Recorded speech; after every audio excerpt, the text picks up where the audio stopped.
नमस्कार दोस्तों, मैं मंजीत कुमार झा आप सबका अपने YouTube channel PM study zone में स्वागत करता हूं। दोस्तों, हम लोग पॉलिटी पढ़ रहे थे और इस क्रम में हम आगे की ओर बढ़ते हैं और आज पढ़ेंगे राष्ट्रपति।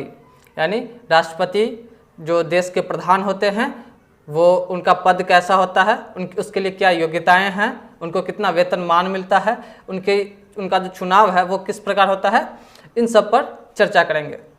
आइए दोस्तों, हम लोग उससे पहले एक देख लेते हैं कि शासन के कितने अंग होते हैं। हम लोग जानते हैं कि 3 प्रकार के अंग होते हैं। एक होता है कार्यपालिका,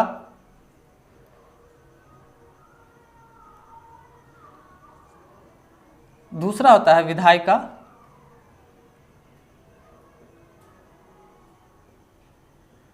और तीसरा होता है न्यायपालिका।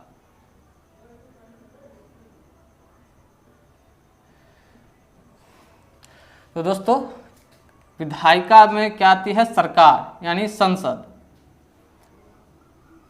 जो कि विधि बना सकती है। न्यायपालिका में क्या आती है? न्यायालय।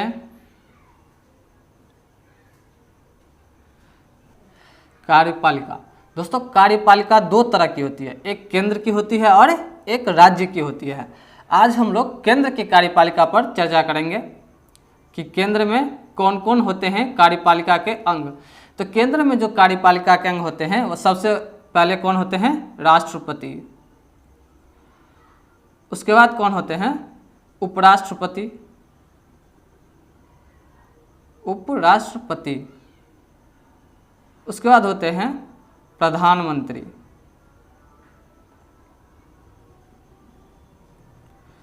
प्रधानमंत्री। उसके बाद होते हैं मंत्रिपरिषद। मंत्रिपरिषद। उसके बाद होता है कैग। दोस्तों, इन सब को अस्थायी कार्यपालिका का अंग कहा जाता है। क्यों कहा जाता है? क्योंकि इन सबों का जो चुनाव है वो कुछ सालों के लिए होता है।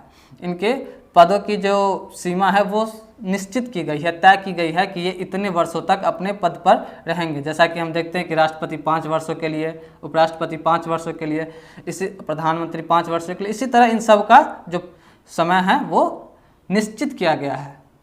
लेकिन एक आती है अधिकारी वर्ग। अधिकारी वर्ग कहने का मतलब है जो अधिकारी चुन कर आते हैं। जैसे हम IAS, IPS की बात करते हैं, वो सब चुन कर आते हैं, उनका सिलेक्शन किया जाता है। तो वो जब चुन करके अधिकारी बनते हैं तो उनका जो कार्यकाल है वो निश्चित नहीं है। यानी वो जब उनका सिलेक्शन होता है तब से लेकर वो 62 वर्ष की आयु तक काम करते रहते हैं। तो इनको अस्थाई कहा जाता है। क्या कहा जाता है इनको? अस्थाई। दोस्तों, आज हम इसी कार्यपालिका की चर्चा करेंगे और इसी कार्यपालिका के अंतर्गत हम लोग क्या पढ़ेंगे आज? राष्ट्रपति, यानी जो कि कार्यपालिका का प्रधान होता है। जैसा कि आप स्पष्ट रूप से आप देख रहे हैं कि सीरियल वाइज में वरीयता क्रम दिया गया है। सबसे ऊपर कौन होते हैं? राष्ट्रपति। और यही राष्ट्रपति जो हैं वो कार्यपालिका के प्रधान होते हैं। आइए दोस्तों, देखते हैं हम लोग राष्ट्रपति के बारे में। राष्ट्रपति पढ़ने से पहले हम लोग थोड़ा पृष्ठभूमि के बारे में जान लेते हैं। जैसा कि पहले हम लोगों ने 1857 से पहले देखा था कि भारत के प्रधान कौन होते थे, तो भारत के गवर्नर जनरल होते थे। भारत के प्रधान कौन होते थे? Governor general. और 1857 के बाद भारत के प्रधान कौन होते थे? वायसराय होते थे। भारत के 1857 से पहले प्रधान कौन होते थे? तो भारत का गवर्नर जनरल।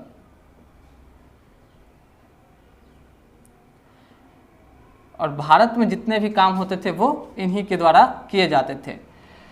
इसके बाद दोस्तों 1857 की जो भारत में प्रथम स्वतंत्रता आंदोलन की क्रांति हुई थी, उसके बाद क्या हुआ? तो भारत का गवर्नर जनरल जो था उसको बदल करके हो गया भारत का वायसराय। भारत का वायसराय, यानी कि अब भारत का प्रमुख कौन हो गया? भारत का वायसराय हो गया। और भारत के जितने भी काम होते थे वो वायसराय के नाम से होते थे। पुनः जब भारत 1947 में स्वतंत्र हुआ तो भारत के वायसराय को बदल के फिर से भारत का गवर्नर जनरल ही कर दिया गया। फिर से क्या कर दिया गया, भारत का गवर्नर जनरल, और जिसे 1950 में बदल करके क्या कर दिया गया, भारत का राष्ट्रपति। भारत का राष्ट्रपति यानी अब भारत के प्रधानमंत्री प्रमुख कौन होते हैं, भारत के राष्ट्रपति होते हैं। यानी अब भारत के जितने भी काम होते हैं, जितने भी क्रियाएं होती है, वो भारत के राष्ट्रपति के नाम से ही होती है। आइए दोस्तों, हम इन्हीं के बारे में आज कुछ जानकारी प्राप्त करेंगे। तो दोस्तों, अभी अभी हमने देखा कि राष्ट्रपति की जो पृष्ठभूमि थी, किस प्रकार इनके पद में परिवर्तन हुआ, पहले गवर्नर जनरल, फिर वायसराय, उसके बाद फिर से गवर्नर जनरल, फिर भारत के राष्ट्रपति। तो अब जो है भारत की कार्यपालिका का प्रधान कौन है, राष्ट्रपति है, और जितने भी कार्य होते हैं वो राष्ट्रपति के नाम से ही होते हैं। अब हम देखते हैं कि राष्ट्रपति को चुने जाने की योग्यता क्या है, यानी राष्ट्रपति जो कोई चुने जाएंगे इसके लिए इनकी योग्यता होती है कुछ। ये योग्यता क्या है, यानी कौन से व्यक्ति भारत के राष्ट्रपति चुने जाने के योग्य हैं। तो इसमें सबसे पहला जो है वो है कि भारत का नागरिक होना चाहिए। क्या होना चाहिए, भारत का नागरिक होना चाहिए।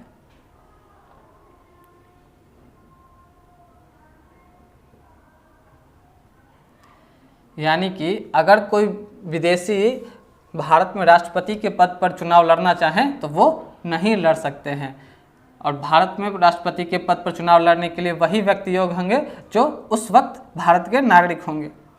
इसके अलावा उनकी उम्र जो है वो 35 वर्ष होनी चाहिए। उम्र 35 वर्ष होनी चाहिए। इसके अलावा वो किसी लाभ के पद पर न हो, किसी लाभ के पद पर न हो।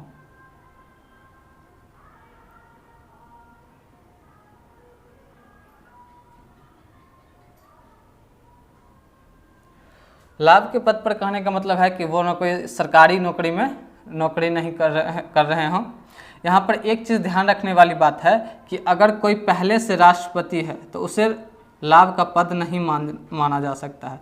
यानी जो एक बार राष्ट्रपति रह चुके हैं वो दोबारा चुनाव लड़ सकते हैं, या कोई उपराष्ट्रपति हो तो वो भी राष्ट्रपति का चुनाव लड़ सकते हैं, या केंद्र में कोई मंत्री हो, या किसी राज्य में कोई मंत्री हो, या संसद के सदस्य हों, या किसी विधानसभा के सदस्य हों, तो ऐसे व्यक्ति भी राष्ट्रपति बन सकते हैं। लेकिन इसके लिए एक शर्त है कि जब वो राष्ट्रपति बनेंगे उस समय उनको उस पद से इस्तीफा देना पड़ेगा, यानी राष्ट्रपति के पद की शपथ लेने से पूर्व उनको उस पद से इस्तीफा देना पड़ेगा। ठीक है दोस्तों, तो ये थी राष्ट्रपति के पद के लिए कुछ योग्यताएं। आइए दोस्तों, अब देखते हैं कि राष्ट्रपति का निर्वाचन कैसे होता है। राष्ट्रपति का निर्वाचन कैसे होता है, इसके अंतर्गत पहले हम देखते हैं कि इनके निर्वाचन में भाग कौन कौन लेते हैं। सबसे पहले तो इनका जो निर्वाचन होता है उसमें भारत के आम नागरिक भाग नहीं लेते हैं। तो भाग कौन लेते हैं, तो सबसे पहले लेते हैं लोकसभा के निर्वाचित सदस्य। लोकसभा के निर्वाचित सदस्य,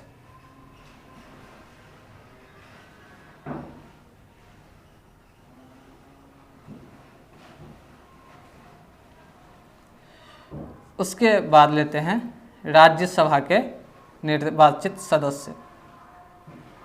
राज्यसभा के निर्वाचित सदस्य, उसके बाद लेते हैं कि राज्यों के विधानसभा के, यानी राज्यों के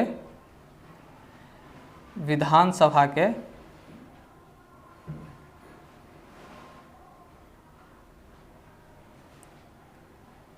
निर्वाचित सदस्य।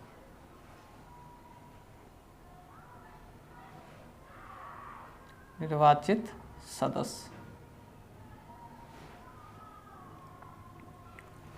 उसके बाद दोस्तों जो केंद्र शासित प्रदेश हैं जहां विधानसभा है, जैसे दिल्ली, पुडुचेरी और जम्मू कश्मीर, इन राज्यों के विधानसभा के निर्वाचित सदस्य, यानी दिल्ली, पुडुचेरी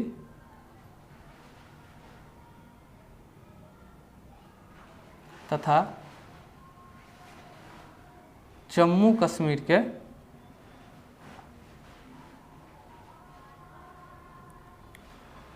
कश्मीर के विधानसभा के निर्वाचित सदस्य।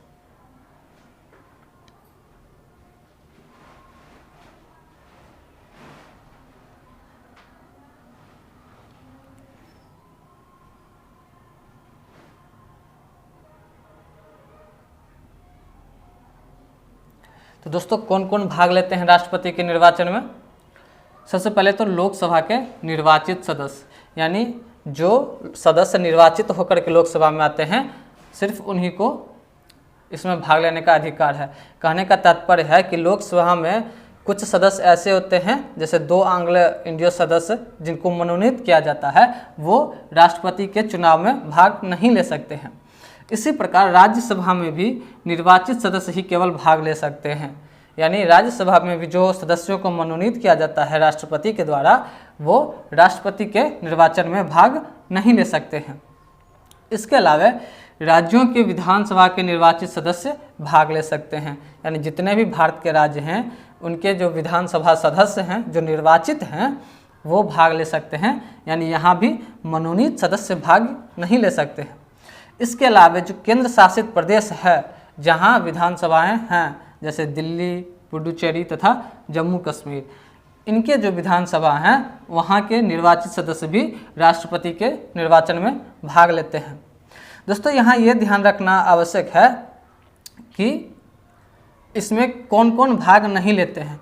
कई बार इससे जोड़ करके प्रश्न पूछे जाते हैं, तो कौन कौन भाग नहीं लेते हैं राष्ट्रपति के निर्वाचन में, मैं यहाँ लिख दे रहा हूँ। तो सबसे पहले कि संसद के मनोनीत सदस्य नहीं लेते हैं, संसद के मनोनीत सदस्य।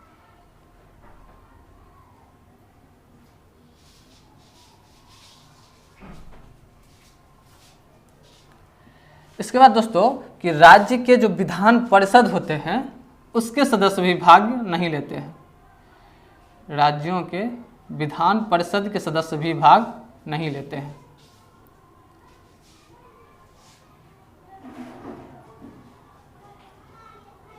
विधान परिषद के सदस्य।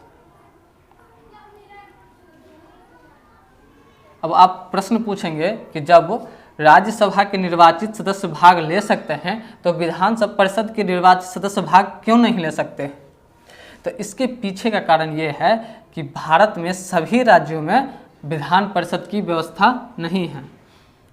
चूँकि भारत के सभी राज्यों में विधान परिषद की व्यवस्था नहीं है, इसीलिए राष्ट्रपति के निर्वाचन से इस विधान परिषद को अलग रखा गया है। ठीक है, तो संसद के मनोनीत सदस्य भाग नहीं ले सकते हैं राष्ट्रपति के चुनाव में, यानी लोकसभा में जो मनोनीत सदस्य हैं या फिर राज्यसभा में जो सदस्य मनोनीत हैं वो भाग नहीं ले सकते हैं।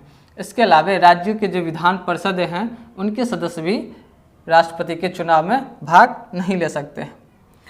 आइए दोस्तों, अब हम देखते हैं कि इनका चुनाव ये किस प्रकार करते हैं, किस तरह ये मत डालते हैं और फिर उसमें से राष्ट्रपति का चुनाव होता है।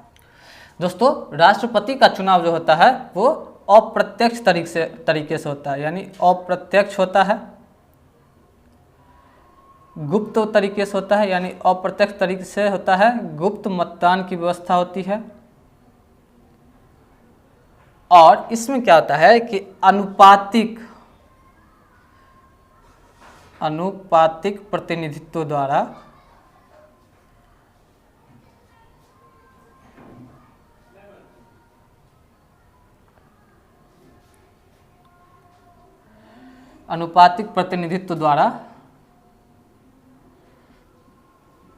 एकल संक्रमणीय या इसी को हस्तांतरणीय भी बोलते हैं, हस्तांतरणीय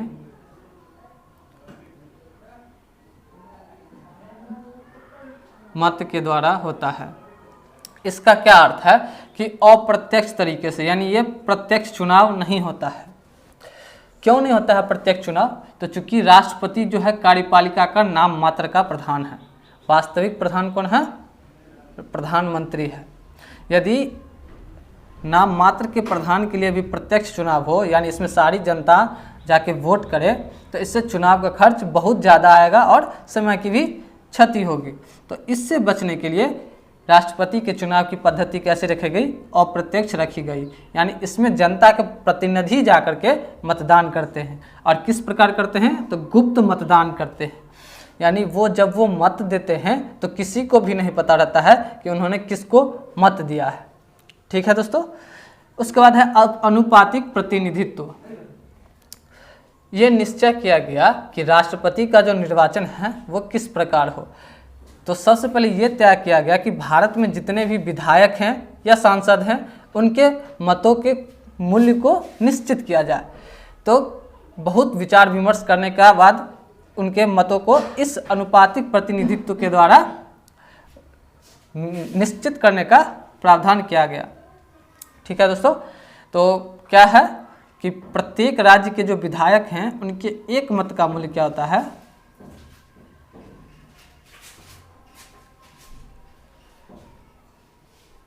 प्रत्येक विधायकों के मत का मूल्य क्या होता है?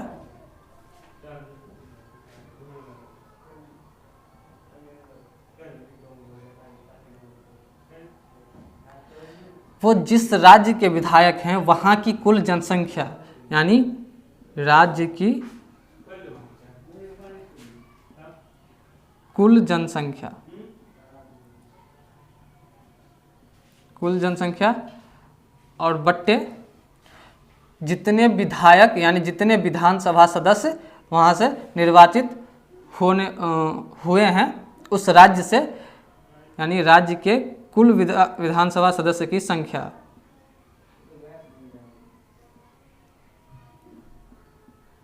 कुल विधानसभा सदस्य की संख्या गुने 1/1000, यानी कि एक विधानसभा सदस्य के मत का मूल्य कितना होता है? तो उस राज्य की जो कुल जनसंख्या है उसमें उस राज्य के कुल सदस्यों की संख्या को भाग देने पर और इस दोनों का जो भागफल आएगा उसको 1/1000 से गुना करने पर जो आता है वो उस विधायक का मत का मूल्य होता है। यानी उस राज्य के प्रत्येक विधायक के मत का मूल्य इस तरह से निकाला जाता है। इसके बाद बात आती है संसद के मत के मूल्य की, यानी एक सांसद जो है उसके मत का मूल्य कितना हो। तो ये निश्चय किया गया कि प्रत्येक राज्य के जितने भी सांसद हो उन सभी के मतों का मूल्य एक समान हो। ये ऐसा किस प्रकार किया जाए? तो इसके लिए भी एक तरीका निकाला गया कि सांसद के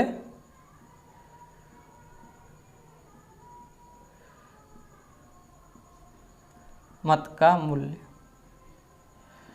जितने भी राज्य हैं उन सभी राज्यों के जितने भी विधानसभा सदस्य हैं, यानी सभी राज्यों के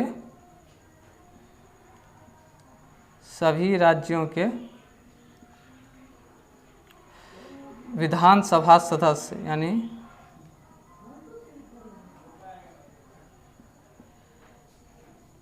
के मतों का कुल मूल्य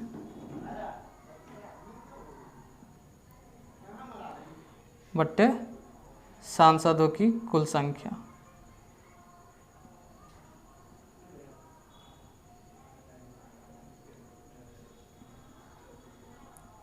यानी कि जितने भी सांसद हैं उनके मत का मूल्य किस प्रकार निर्धारित किया गया है?